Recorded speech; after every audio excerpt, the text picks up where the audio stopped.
ప్రతిదానికి 100% మద్దతు ఇస్తాము మేము. నేను మద్దతు ఇస్తాను అంటే ఆయన మద్దతు ఇస్తున్నట్టు అట్లా చెప్పారు కదండి. అంటే వీళ్ళు దాన్ని అదే అంటున్నారు. అంటే బీజేపీ అంటే వామపక్షాలు అలాంటివి ఏమంటున్నాయంటే వైసీపీ, టీడీపీ, బీజేపీకి ఆల్మోస్ట్ తొత్తుల్లాగా ఉన్నాయి. అంటే స్టీల్ ప్లాంట్ విషయంలో నేను వేరేగా చెప్పట్లేదండి. స్టీల్ ప్లాంట్ విషయంలో బీజేపీని ఎదిరించే హక్కు, ధైర్యం అది లేకుండా పోయింది వీటికే అంటున్నారు. జనసంఖ్య లేదు, మాకు జనసంఖ్య లేదు, ఇవాళ ఎంపీ సంఖ్య మాకు లేదు పోటీ చేయడానికి ఆ విషయం మీద. ఇంకోటి ఇక్కడ మా లీడర్స్ అందరూ ఏకతాటి మీద ఉన్నారు. ప్రైవేటైజేషన్ మీద వ్యతిరేకం అని. చంద్రబాబు నాయుడు గారు కూడా పల్లా శ్రీనివాస్ గారు నిరాహార దీక్ష చేసినప్పుడు వచ్చినప్పుడు కూడా స్టీల్ ప్లాంట్కి వెళ్ళి అక్కడ యూనియన్ లీడర్స్తో మాట్లాడడం జరిగింది. ఏమన్నారు? మేము ప్రభుత్వంలో లేము, ప్రభుత్వానికి మేము మద్దతుగా మేము ఉంటాము, మీలాంటి ప్రభుత్వంతో ఎప్పుడు కలవకూడని అనుకున్న ప్రభుత్వంలో కూడా మేము కలిసి వస్తాం. ఎప్పుడు మీరు రాజీనామా చేయండి స్టీల్ ప్లాంట్ కోసం, మీ 30 మంది ఎంపీలు రాజీనామా చేయండి, మా 4 రాజీనామా చేస్తారు. కాదు, మీ 150 మంది ఎమ్మెల్యేలు రాజీనామా చేయండి, మా 20 మంది రాజీనామా చేస్తారు. గవర్నమెంట్గా మీరున్నారు, మీరు బాధ్యత తీసుకుని లీడ్ చేయండి, మేము మిమ్మల్ని ఫాలో చేస్తాం, మీరు ఏం చెప్తే అది చేస్తాం. స్టీల్ ప్లాంట్ ప్రైవేటైజేషన్ ఆపడానికి దానికి ప్రభుత్వం ఇప్పుడు దాకా ఏ నిర్ణయం తీసుకోలేదు. సో చంద్రబాబు నాయుడు గారు ఆయన స్టాండ్ పబ్లిక్గా చెప్పేశారు. లోపలేమి ముసుగులో గుద్దులాట కాదు. వేరే ప్రభుత్వం ఆ స్టాండ్ తీసుకోలేదు. సో వైసీపీ ప్రభుత్వం అనేది వైసీపీ వారు గట్టిగా పోరాటలేదని మీ ఎలిగేషన్ అంతే? మనం ఏం చెప్పాం, మనం ఓపెన్గా మన స్టాండ్ చెప్పేశాం కదండి. ఇప్పుడు 25 ఎంపీల్లో 3 రాజీనామా చేస్తే ఏం అవ్వదు, బై ఎలక్షన్లు జరుగుతాయి. 25 ఎంపీలు రాజీనామా చేస్తే అది నేషన్ వైడ్ మెసేజ్ అవుతుంది. సార్ అలాగే మీకోసం భరత్ అని ఒక ప్రోగ్రామ్ స్టార్ట్ చేశారు కదండి. అంటే ఇప్పుడు మీరు పార్లమెంటరీ పార్టీలో అధ్యక్షుడు ఇన్ఛార్జిగా ఉన్నారు కదా, నెక్స్ట్ ఎలక్షన్లో పోటీ చేద్దాం అనుకుంటున్నారు. ఈ మీకోసం భరత్ అనే ప్రోగ్రాము మీరు ఏదైతే స్టార్ట్ చేశారో దాని మెయిన్ పర్పస్, ఆ ఉద్దేశం ఏంటండి? జనాల సమస్యలు అర్థం చేసుకోవడానికి అండి. ఓకే. విశాఖపట్నం సౌత్ నియోజకవర్గం నుంచి స్టార్ట్ చేశాను. ప్రతి వారం 3 రోజులు మార్నింగ్ 7 to 10, సాయంత్రం 5 to 8 PM వెళ్ళి వీధి తిరిగి అందరినీ కలవట్లేదు, ఇంటింటి ప్రచారం కాదు ఇది. ఆ వీధిలో ఉన్న ప్రధానమైన సమస్యలు ఏంటి, ఆ వార్డులో ఉన్న ప్రధానమైన సమస్యలు ఏంటని అక్కడున్న నివాసులతో చర్చించుకుంటున్నాం. అండ్ ఆ ప్రాసెస్లో మా క్యాడర్ ఎలా ఉన్నారు, మా లీడర్స్ ఎలా ఉన్నారు, వాళ్ళందరూ జనాలతో ఎలా రిలేషన్షిప్స్ అన్నీ గమనిస్తున్నాం. దీనికి ఉద్దేశం ఏంటి అంటే రేపు ఇక్కడ మెంబర్ ఆఫ్ పార్లమెంట్గా అయితే విశాఖపట్నం అభివృద్ధి చేయడానికి, అసలు విశాఖపట్నం వాసులకు ఉన్న సమస్యలు ఏంటని అర్థం చేసుకోవడానికి. ఓకే. సో అది ఆల్రెడీ 2 వారాలు అయిపోయినాయి, చాలా బాగా జరిగింది. రేపు మార్నింగ్ 7 AM మళ్ళీ 3వ వారం బిగిన్ అవ్వబోతుంది. సో ఇలా అన్ని 7 నియోజకవర్గాలని కవర్ చేద్దాం అనుకుంటున్నాను. నెలకు ఒక నియోజకవర్గం అనుకుంటే 7 నెలల్లో అది అయిపోతుంది. దాని లోపల లొకేషన్ పాదయాత్ర కూడా విశాఖపట్నానికి వచ్చేస్తుంది. అప్పుడు ఆయనతో పాటు నడిచి ఆయన కూడా చెప్తాం విశాఖపట్నంలో ఈ సమస్యలు ఉన్నాయి, ఆయన కూడా దాని మీద మాట్లాడతారు అప్పుడు. సార్ ఇప్పుడు విశాఖపట్నంలో టీడీపీ పార్టీ పరిస్థితి ఎలా ఉందని భావిస్తున్నారు మీరు? బలంగా ఉందని భావిస్తున్నారా, లేకపోతే కొన్ని సర్దుబాట్లు ఏమైనా చేయాల్సి ఉందని భావిస్తున్నారా, ఇంకేమైనా ప్రయత్నాలు చేసి ఇంకా బలం పుంజుకోవాల్సి ఉందని భావిస్తున్నారా? మేమంత నెగిటివ్ టైము వాళ్ళకి ఒక్క ఛాన్స్ అని సానుభూతి వచ్చి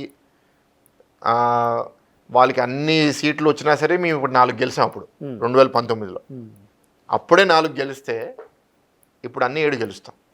ఓకే సార్, ఇక్కడ యాక్చువల్గా లోకేష్ గారి పాదయాత్ర ఇక్కడ త్వరలో రాబోతుంది కదండి. లోకేష్ గారికి అంటే నేను చాలా అడగాలి, కానీ ఇంటర్వ్యూ కన్ఫైన్ చేయాలి కాబట్టి కొంచెం స్పీడ్గా అడిగేస్తున్నాను. చంద్రబాబు నాయుడు గారు ని చూస్తే ఒక లీడర్గా మీకు నచ్చే అంశాలేంటి, నచ్చని అంశాలేంటి? అంటే లోకేష్ గారిది పక్కన పెడదాం, అందాక ముందు చంద్రబాబు గారిది. అంటే చంద్రబాబు గారిని ఒక లీడర్గా చూసినప్పుడు మీకు నచ్చే అంశాలేంటి, నచ్చని అంశాలేంటి? నచ్చే అంశాలంటే 18 గంటలు పనిచేస్తారు, అండ్ గెలుపైనా ఓటమైనా సరే అదే శ్రమతో పనిచేస్తారు. ఇప్పుడు ముఖ్యమంత్రిగా 15 ఏళ్ళు ఉండడం అనేది ఎవరన్నా అదృష్టంగా భావించి చేస్తారు. కానీ ప్రతిపక్ష నాయకుడిగా కూడా ఆయన ఇప్పుడు 2004 నుంచి 2014 10 ఏళ్ళు చేశారు. ఈ ప్రభుత్వంలో వీళ్ళు సరిగ్గా బిహేవ్ చేయరు కాబట్టి అయినా సరే వెళ్ళారు. కానీ వాళ్ళ ప్రవర్తన అసెంబ్లీలో అందరికీ కనపడింది. ఓకే. ఆ ఒక్క కారణం వల్ల అసెంబ్లీకి వెళ్ళడం మానేశారు. కానీ లేకపోతే ఈసారి కూడా అసెంబ్లీ 5 ఏళ్ళు ఆయన ప్రతిపక్ష నాయకుడిగా ఉండేవారు.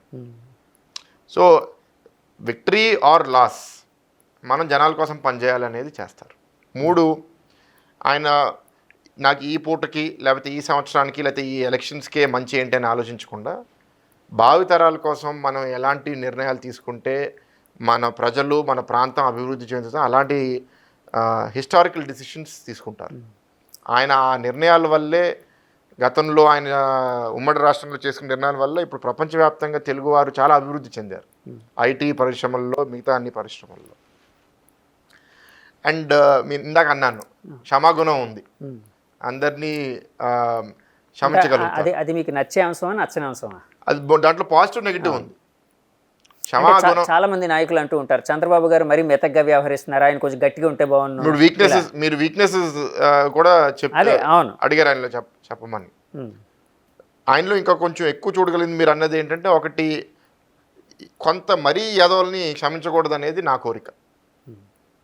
వాళ్ళని దూరం పెట్టాలి, ఓకే, వాళ్ళని మంచి వాళ్ళతో సమానంగా ట్రీట్ చేయకూడదు. That is one thing that definitely we can do better. అలాగే ఈ చంద్రబాబు గారిలో ఉండే లక్షణాలు ఏవి లోకేష్ గారిలో ఉన్నాయని మీరు భావిస్తూ ఉన్నారు? ఇద్దరు రాష్ట్ర భవిష్యత్తు కోసం భావితరాల కోసం నిర్ణయాలు తీసుకోవాలనేది ఉంది. ఇప్పుడు ఇద్దరు కష్టపడుతున్నారు బలంగా. అండ్ డిఫరెన్సెస్ కొన్ని ఉన్నాయి. చంద్రబాబు గారు ఆ విషయంలో కొంచెం ఏంటంటే సాఫ్ట్గా ఉన్నారు. లోకేష్ అన్న ఇప్పుడు స్పీచెస్లో అంటున్నాడు ఆయన అగ్రెసివ్గా ఉన్నారని వినిపిస్తుంది. రామారావు గారు రాముడు, చంద్రబాబు గారు చంద్రుడు అయితే వైసీపీ వాళ్ళకి నేను మూర్ఖుడు అని నేను అనేక సభల్లో ఆ విషయంలో వేరే కదా. అండ్ వయసు ఇంపాక్ట్ కూడా ఉంటుంది. సో లోకేష్ గారు వస్తే ఒక అగ్రెసివ్ టార్గెట్ లేకపోతే ఒక ఫైట్ అనేది ఇవ్వబోతున్నారు. డెఫినెట్గా అది కనిపిస్తుందండి మీకు? డెఫినెట్గా. ఇప్పుడు ఆయన అనేది ఏంటి అంటే అందరినీ కాదు, మూర్ఖులు ఎవరైతే లా పరిధి మించి ప్రవర్తిస్తున్నారో వాళ్ళందరికీ, నాట్ జస్ట్ పాలిటిషియన్స్, ఆఫీసర్స్ కూడా కాన్సిక్వెన్సెస్ ఉండబోతున్నాయి. లోకేష్ గారిలో మీకు బాగా నచ్చే అంశం అంటే ఒకటి చెప్పమంటే ఈ ఒక్క విషయం నాకు చాలా నచ్చింది. ఓకే, అంటే అగ్రెసివ్గా ఉండడం. అగ్రెసివ్ గురించి కాదండి, మనం తప్పనాలి, ఒప్పనాలి. మంచిగా చేసిన వాడిని ప్రోత్సహించడం ఎంత ముఖ్యం, తప్పు చేసిన వాడిని పనిష్ చేయడం అంతే ముఖ్యం. ఉల్టా, తప్పు చేసిన వాడిని పనిష్ చేయడం ఎంత ముఖ్యం, మంచి చేసిన వాడిని ప్రోత్సహించడం కూడా అంతే ముఖ్యం. సో ఆ 2 విధాల్లో లోకేష్ అన్న చాలా బలంగా ఉన్నాడు. మనకి మంచి చేసే వాళ్ళందరినీ గుర్తుపెట్టుకుని మనం చూసుకుందాం, రాష్ట్రానికి మంచి చేసే వాళ్ళందరినీ ప్రోత్సహిద్దాం.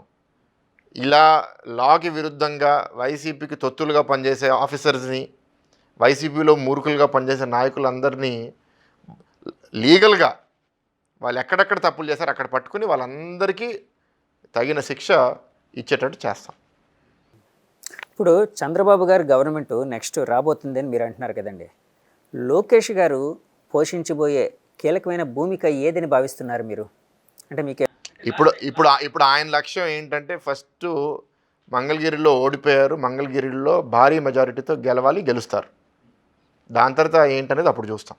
సరే, అమరావతి కోసం మీరు చాలాసార్లు చెప్తూ ఉంటారు, టీడీపీ పార్టీ అమరావతి మాత్రమే రాజధాని అని చెప్తూ ఉంది, వీళ్ళు 3 రాజధానులు అంటూ ఉన్నారు. సో అమరావతి అనే దాన్ని మీరు లాస్ట్ టైం ఎప్పుడండి చూసారు, ఎప్పుడు విజిట్ చేశారు? అంటే ఈ మధ్య ఏమైనా వెళ్ళారా? మేబీ ఒక 1.5 year అయి ఉంటుందండి. అంటే అమరావతి అంటే మీరు అనేది క్యాపిటల్ రీజన్ రోడ్ 1 year అయి ఉంటుందండి. మీరు గవర్నమెంట్లో ఉండేటప్పుడు ఉండే పరిస్థితికి ఇప్పుడు ఉండే, మీరు లాస్ట్ టైం విజిట్ చేసినప్పుడు ఉండే పరిస్థితికి తేడా ఏమైనా గమనించారండి? అంటే ఏమైనా కనిపించిందా తేడా ఏమైనా?